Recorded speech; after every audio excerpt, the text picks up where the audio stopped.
To a certain slightly uninformed expert, this Dollar General in Faith, South Dakota would seem an economic impossibility disproven only by its existence. Faith is a tiny place, a remote, no stoplight prairie town of 367. Real America. It's got a couple of gas stations and a couple of inns and restaurants and an auto parts store, but what it doesn't have is a single nationwide brand. It doesn't have a single branch of any store, restaurant, or service that exists beyond the region around, except for Dollar General. Oh, but interesting. that doesn't explain the full extent of the anomaly because— Wait, so it's an American town with no Walmart, no McDonald's? Fucking commie liberal bastards. What kind of fucking town is this? Get this out of my country. That's not real America. At least they got a Dollar General. Can't even see a parking garage? Dude, yeah, what the fuck? Also, listen, I know it's a small town, I get that, but why hasn't the local government taken on huge debt to build a giant stadium right here? Where there should be a fucking huge stadium with a fucking 40-mile wide parking lot that puts the entire town's tax base into debt for 100 years. Yeah, 50,000 capacity. Dollar General isn't just the only chain in Faith, it's the only chain in a 45-minute radius until one arrives at this Dairy Queen in the far larger 3,000-person tribal capital of Eagle Butte. A 367-person population just isn't typically enough to attract a nationwide brand. There's just not enough money in the area to make capturing it attractive, and yet somehow, Dollar General makes it work. While perhaps an extreme example, there's no secret about Faith. It's not some tourist mecca, it's not an interstate oasis, it does sit at the intersection between a state and US highway, but it's not on the fastest route between any two cities. So this store, somehow, is sustained by the tiny community that surrounds it. This is anomalous in the context of national retailers, but not in the context of Dollar General. They're consistently persistent in places simply too small for other chains. Its next nearest location to the north is in a town of 1,200, to the east 1,100, and to the south and west 540 and 590 respectively. Walmart is also one of the most regular retailers in rural America, but they don't even come close to these numbers. There's no way to know for sure which are their lowest traffic stores, and they're— Sorry, can we all salute for a second? Even the Europeans. And if you're not American, stand up and salute, okay? This is important. When you see Walmart and the American flag, you stand and you salute, dude. This is what freedom's about. This is why people go to the Statue of Liberty. This is why people immigrated to America. To know for sure which are their lowest traffic stores, and therefore what the minimum population that can support their economics is, but by letting the quantity of Google reviews act as an imperfect proxy, their location in Gunnison emerges as Colorado's least popular location. 6,700 live within a 20-minute driving radius of this store, but revenue is likely buoyed by its positioning at the start of the dead-end highway up to the tourist town of Crested Butte.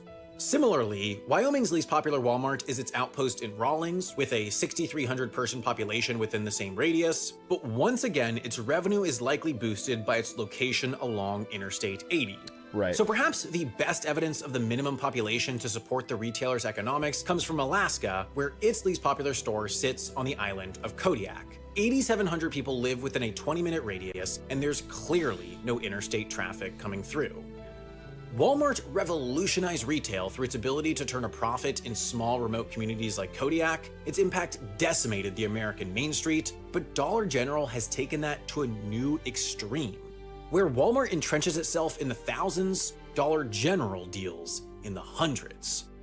This revolutionary retail concept starts on the inside. Total staff headcount at a given location typically sits between 6 and 10, and of those, just 2 or 3 might work at a given time. Given typical hourly rates and typical opening hours, that means I remember reading an article that employees at Dollar General just feel crazy overworked on the amount of stuff they have to do. They're expected to do so many different jobs at once. General can spend as little as $300 to $400 a day staffing their lowest traffic stores. Then there's product offering complexity. A Walmart averages 140,000 unique products. Wow, They'll sell Coke in 10-count mini cans, 30-count mini cans, 12-count full-size cans, 24-count full-size cans, 12-count mini bottles, 6-count full-size bottles, 12-count full-size bottles, 1-count 2-liter bottles, 4-count 4-liter bottles, and then they'll offer all these sizes for Diet Coke. This is average Saturday night, baby. Everyone's got their cans of Coke, right? I'm prepared. Coke, Coke Zero, Cherry Coke, and then they'll offer this same spread for every other soda brand and its variants, which is incredibly convenient. They have the exact soda, variant, bottle size, type, and quantity that... Can I screenshot this? Retweet to trigger a European, bro.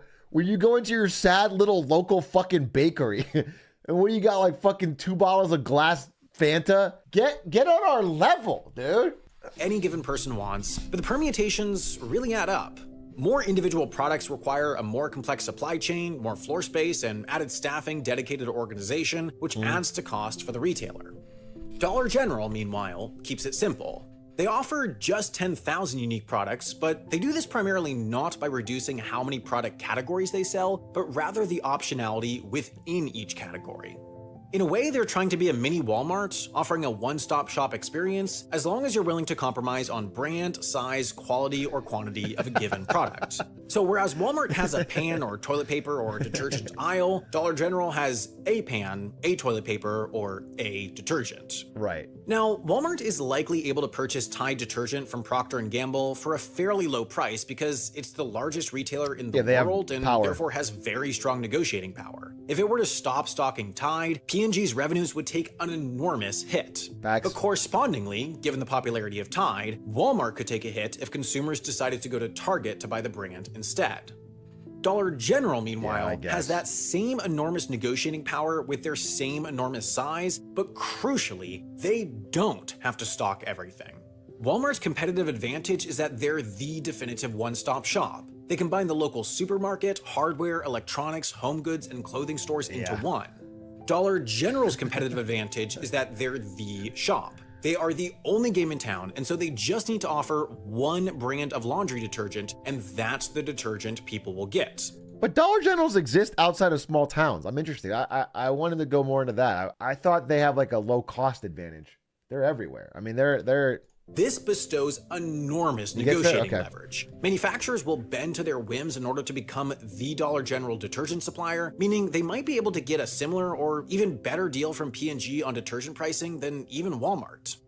That's what leads to products like this, Dollar General's $1 Tide brand detergent. To balance the retailer's need for a low-cost offering with their desire to maintain a premium name brand image, Procter & Gamble has gone out of their way to manufacture a $1 Tide detergent bottle.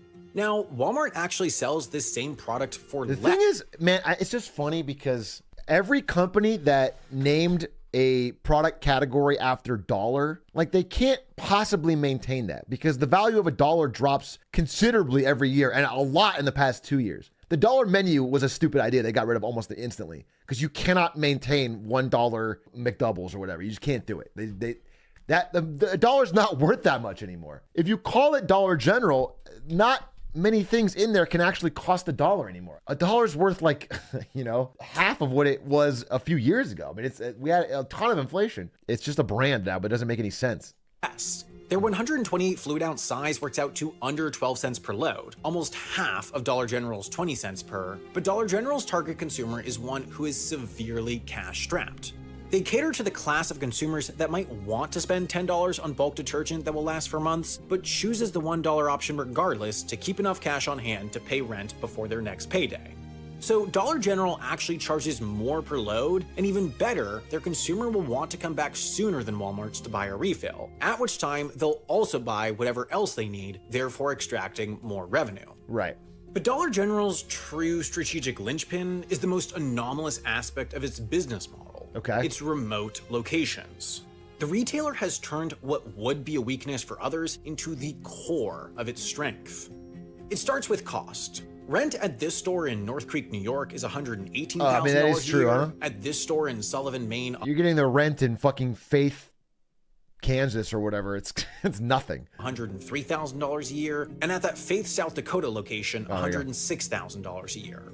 That works out to between $300 and $400 in rent per day, which, added to their $300 or $400 in daily staffing costs, underpins Dollar General's ability to run a store with under $1,000. You guys want to pitch in together and open a Dollar General? I feel like we should do something good with our collective community's money. And I feel like monopolizing the product sales of a very small town, you know what I'm saying? That sounds good to me. Next to a Wetzel's.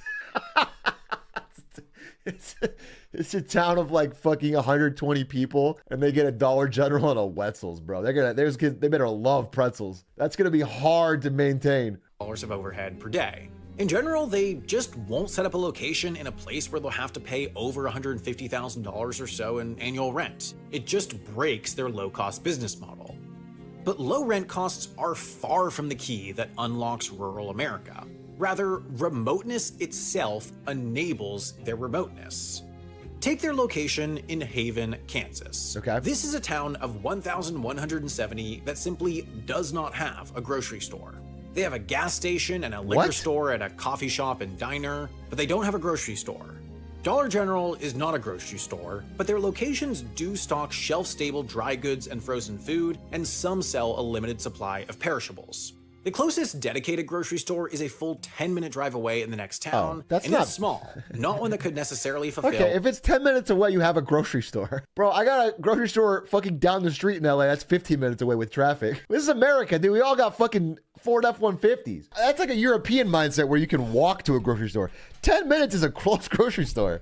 All of a person's needs. The closest supermarket is a full 22 minutes away in the city of Hutchinson, so what happens in practice when Dollar General enters a market like Haven is that rather than making that 10 or 22-minute trip, people shop out of the local Dollar General for regular day-to-day needs, then make less frequent trips to the distant grocery store for fresh and specialty items. But increasingly, this pattern isn't confined to Dollar General, and it isn't confined to rural America either. This is Atlanta, Georgia, and the surrounding cities, suburbs, and communities that comprise much of the broader Atlanta. I am wanted in Atlanta, Georgia. I am a notorious criminal in Atlanta. I do need to be careful. A notorious felon. Metro area. This is a map of their most common grocery stores. Whole Foods, Trader Joe's, Lidl, Publix, Kroger, and Walmart. Okay. They all do the same thing. They all trend north and east. But people live here too. And they too need food to eat and stores to buy that's what it food is. to eat. For anyone, this would make grocery shopping more of a pain than it already is. Making things more difficult though, this gap of grocery stores is also home to the metro area's least mobile, as these census tracts contain low vehicle access. Okay, Food I see. Atlas, I see. More than 100 households with no access to a food vehicle deserts and are more in than a cities. half mile from the nearest supermarket. Unsurprisingly, this correlates closely with tracts that are low income, as all these areas have a poverty rate of over 20% or a median family income of less than 80% of the median income for the state or metro area. Okay. Put together, Atlanta residents with the least money and least mobility are the farthest from supermarkets. Now, of course, it's not a simple coincidence that some of the poorest and least mobile populations of Atlanta are farthest from supermarkets.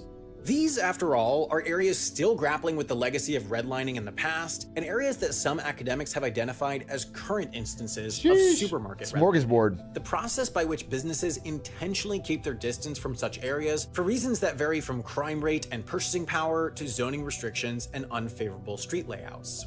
But regardless of their reasons, supermarkets simply don't exist in a large portion of the Atlanta metro area, creating an urban food desert. This is a void that dollar stores have stepped into.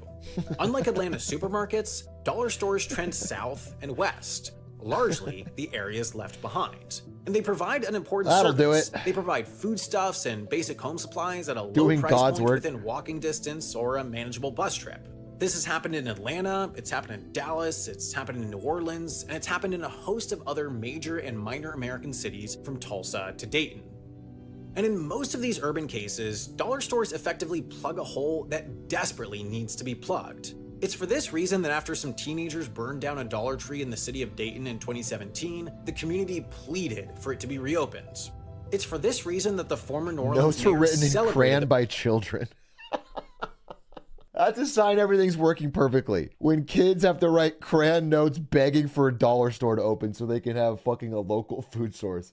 I think we're on the right track. I was reading that there is signs of economic stress at dollar stores happening right now, where people just can't, even at dollar stores, they're no longer able to splurge. The proliferation of dollar stores as the return of business investment in the city's East End post-Katrina.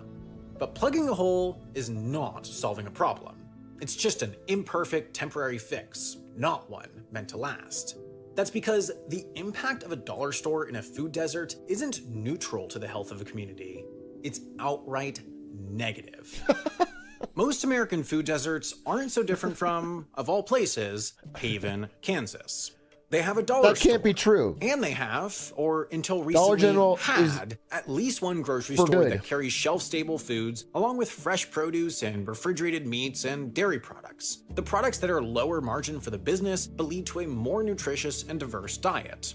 Such stores have been harder and harder to come by, but many of America's tiniest towns have, against all odds, resisted the massive Albertsons and Kroger-fueled grocery industry consolidation. Too small to be attractive for the supermarket chains, and are home to some of the country's last independent grocers, right-sized to fit the communities they serve, barely hanging on as the brutal economics of America's monopolistic food supply system push them over the edge. You're being kind of a downer, Windover. This is the part where you should let chat call you Glizzy or something. That's my secret, all right? If you're going to tell them this stuff so straightforward, you should probably show your hair and show that it's kind of like balding. You've got to mix that in, because that's pretty dark. But their perilous economics become all but impossible with the arrival of a neighboring dollar store. In Haven, Kansas, this store was Food Liner, which, after the opening of the Dollar General, saw its customer visits drop by nearly half, and after 3 years, saw its doors close for good. For any grocery store, it's typical for sales to drop by up to 30% when a dollar store... Bro, it sucks because it's like this human thing that I think we have to just go to the national brand. You know what I'm saying? Like, if I'm on a road trip and I'm pulling over in somewhere I haven't been, I just go to the fucking Taco Bell or something. You know, it's just, familiar is safe. You just know what you know exactly what you're gonna get. It's not gonna be the greatest fucking taco you ever had, although it is. Taco Bell never misses. You know, people just go to it because they know they know exactly what they're gonna get. And to take the risk of going somewhere local, even in a small town, I think people they go to the Dollar General because they know exactly what they're gonna get, and they know at the very least the prices aren't gonna be, they're probably lower. They'll probably be lower. I mean, I'd rather go to Walmart because holy shit, the prices on small stores is so much higher. I mean, that's also the problem, is that like they can undercut on prices in ways that other companies can't compete with. It's tough. It's you can't ask an individual, especially someone who's already struggling, to not go get the same thing cheaper. But it's just, I don't know. It's a tough problem. I mean, the thing that would actually help it instantly would be enforced monopoly rules against specifically predatory pricing. So Walmart does do a thing where if they move into a town with competition, they will literally price things at a loss for themselves. They will literally price things like so low that no one can compete until they've driven competition out of business and they rise them up. That should be illegal. I mean, that's just predatory pricing. But the problem is, even at like full competition, Walmart still gets things cheaper because they have so much power. Like they said earlier in this video, like if they go to Tide and say, hey, give us wholesale millions of fucking gallons of Tide for cheaper, otherwise we won't stock you in Walmart and you'll lose all this revenue, they'll do it. Amazon does this too. Amazon can get fucking better prices because they could say, if we don't put you on Amazon, you're not going to make any money. Like, even if you didn't allow Walmart to do strictly illegal stuff, they would still have slightly cheaper prices. Stores open nearby as consumers head for canned soup, Frosted Flakes, Pop-Tarts, and the countless other shelf staples that are just a bit cheaper and a bit more convenient. This kills the grocery store that counts on such sales to justify carrying fresh produce, pushing them out of business. This, in turn, makes it more difficult to buy healthy, nutritious food, destroying the food desert's oasis, and putting people of modest means and mobility at a nutritional disadvantage. And the impact of dollar stores on communities is broader than just what people eat. In early 2019, the Dayton Daily News reported on plans for a new Dollar General on the east side of town. It'd be taking the place of a now closed grocery store, and it'd be... Do people in small towns not eat vegetables? When I was in college, I lived in Phoenix, Arizona, and my roommate didn't eat a vegetable the whole 4 years I was there. That's not just small towns, bro. We're not big on them here. Did you? I did when I was in my Grussel period. I've had this a couple times in my life. That's in NVIDIA. Whenever I'm really in my, I don't know, watch Mad Men, imagine I'm Don Draper, I'm gonna fucking hustle and try and make money. And when I get in these periods in my life where I'm fucking a complete fucking business bro, I remember at ASU when I was in that mode, I would go to the fucking cafeteria, I guess, and then get a big bowl of pure vegetables, no dressing. Just get a big bowl. I'd make a bottom layer of broccoli, a second layer of cauliflower, then dump a bunch of like, yeah, just beans. I mean, like beans and fucking peppers and, you know, all that stuff. Just pure vegetables, and I'd eat it. And you just have to crunch it down. It's like very unpleasant. I did that also when I first started NVIDIA, and people ask me about it all the time. People thought it was weird, but there was a cafeteria at NVIDIA with free food, and I would just like sit down with my coworkers while they're all eating like a fucking, you know, like a BLT or something. I would just eat this big bowl of dressingless vegetables. Yeah, 2 weird times in my life, but it worked out, I guess. It's part of the mindset. Be the 70th dollar store within a 10-mile radius of downtown Dayton, Ohio. Like Atlanta, Dayton's dollar stores map closely along its most disadvantaged and downtrodden areas. Where their density is the highest is where poverty rates are the highest, and where their footprint is nearly zero is the suburban communities of Kettering and Beaver Creek, where household incomes are higher and grocery stores far more prevalent. At the end of 2019, local news reported that there were 28 separate dollar store robberies in the Dayton area, down from the high water mark of 32 in 2017, but up from 24 in 2018. Okay. Effectively, dollar stores here have become a hotbed for crime. Now, in the case of Dayton, it's not that dollar stores are to be blamed for the area's crime rate, but rather that the design of the stores make them easy targets. Principally, these businesses deal in cash, as not until 2004 did Dollar General even take credit cards, making them ideal for a criminal of any level of experience. Beyond cash, overflowing trash outside, cluttered aisles inside, full window advertisements, light staffing, and outdated, poorly placed cameras, all hallmarks of dollar stores, both attract opportunistic burglary and make it difficult for police to safely navigate once they arrive on scene. In Dayton, the problem got to a point where the police received an average of nearly 1,000 calls to respond to dollar stores every year. In response, the police began to proactively work with Family Dollar employees to establish policies and management practices, from upkeep to more frequent cash transfers, that would reduce vulnerability. But the training just didn't take, as employees turned over so frequently and cared so little about their near minimum wage employer that they simply couldn't be bothered. Yeah, of course. Such high resignation. Wait, yeah, of course. Well, if I'm working at a Dollar Tree, I'm not laying my life on the line for fucking Family Dollar's profits. That should be a guarantee. I'm not fucking tossing my blood in the fucking machine, bro. It's a job you take if you need money, not because you fucking really want to believe in the mission. In both senses of the word, point to another long-standing issue only exacerbated by the arrival of dollar stores. Along with further drying out food deserts and tempting crime, dollar stores provide areas with only a few meager jobs. The lean labor model may work for dollar stores' profitability, but it doesn't do much for the surrounding community. To keep labor costs low, a dollar store will only employ 6 to 10 people, and they'll only be paid around minimum wage. Dollar General, for instance, pays 92% of its employees under $15 an hour. By themselves, these numbers are bad, but they get worse once considering the grocery store that it might have replaced. That independent grocer provides around 20 jobs. The dollar store, less than 10. That independent grocer's profits stay circulating within the local economy. Dollar store profits are whisked away to faraway investors. Right. With food, crime, and jobs, dollar stores aren't the root of a problem that impacts low-income communities. Nor are they the answer. Yeah, they're more of a symptom, They're a creative right? response to problems that take advantage of problems and then exacerbate those problems.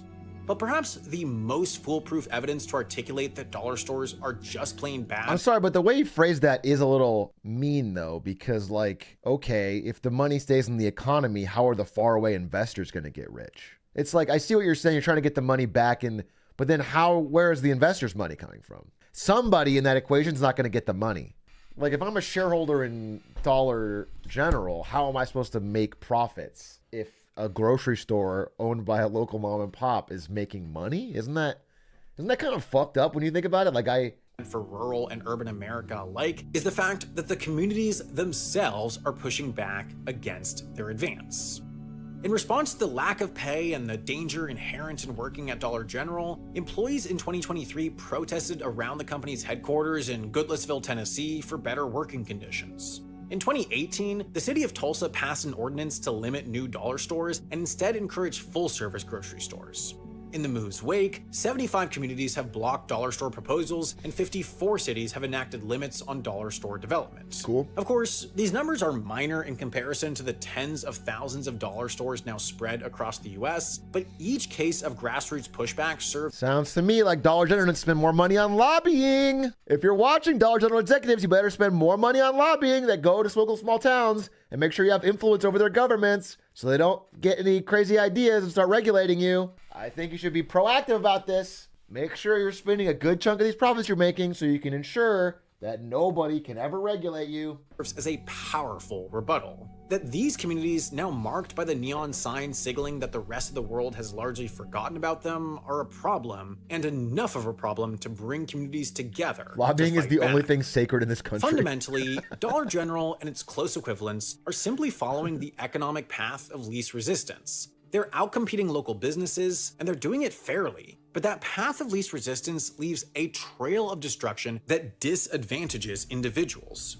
That's because individuals' best interests can work against their best interests. True. People prefer having a dollar store and a grocery store and shopping at both, but in the process of doing what they prefer in the short term, they destroy that grocery store and create a scenario that is less desirable for themselves in the long term. So that's what government is for. It's an assembly of individuals into a collective that can solve these strange mismatches between two sets And they of always best do. interests. The American Main Street is a fragile environment. It's already taken a beating as big box retailers built up across the country, but that battle was fought from a distance. The one thing Walmart couldn't compete with was the locational convenience of small town stores for small towns. Dollar General can, and it is. It's got a simple yet unbeatable business model. It's a black hole that sucks up variety and vitality and litters the American landscape with these perfectly destructive beige boxes. I'm sure that wasn't the first line of their business plan.